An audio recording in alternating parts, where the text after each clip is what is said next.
Hi friends, Ramakrishna రోనమ్మ cooking ఛానల్కి welcome. ఈరోజు పాలకూర పప్పు చేసింది. ఎలా చేస్తుందో చూద్దాం. దానికి కావాల్సిన పదార్థాలు అమ్మ చూపిస్తుంది. దానికి కావాల్సిన పదార్థాలు పాలకూర బ్యాళ్ళు కడిగి పెట్టాను ఫ్రెండ్స్, పచ్చిమిర్చి, టమాటా, ఎర్రగడ్డ, తెల్లగడ్డ. పప్పులకు మసాలా వేసుకుందాం ఫ్రెండ్స్. పసుపు పొడి, ధనియా పొడి, జీలకర్ర పొడి, కొంచెంగా మెంతి పొడి, తగినంత ఉప్పు వేసుకోవాలి ఫ్రెండ్స్. కొంచెంగా కొత్తిమీర వేసుకోవాలి ఫ్రెండ్స్. ఇప్పుడు పప్పు అయిన తర్వాత చూపిస్తాను ఫ్రెండ్స్. చూడండి ఫ్రెండ్స్, పప్పు రెడీ అయింది. పాలకూర కట్ చేసి పెట్టిండాను.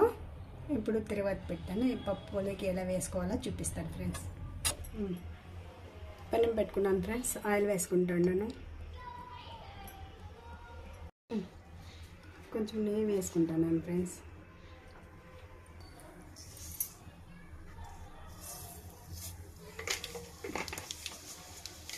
సాసులు వేసుకొని తెల్లగడ్డ వేసుకోవాలి ఫ్రెండ్స్.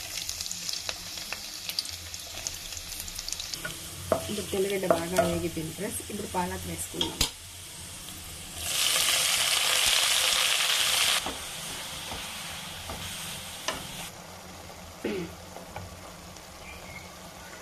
చూడండి ఫ్రెండ్స్, ఇలా ఫ్రై చేసుకోవాలి. ఇప్పుడు దీంట్లో పప్పు కలుపుకోండి ఫ్రెండ్స్.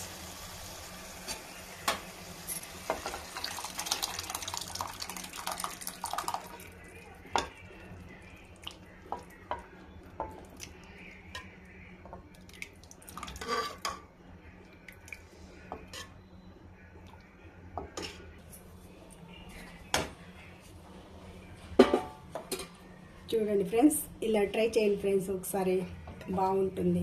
పాలకూర జాస్తి ఉడకబెట్టుకోవడం కూడా మంచిది కాదు కదా. ఇలా చేసుకుంటే బాగుంటుంది ఫ్రెండ్స్. ఒకసారి ట్రై చేయండి ఫ్రెండ్స్. ఇది బాగా బాయిల్ చేసుకోవాలా. రెడీ అయింది ఫ్రెండ్స్.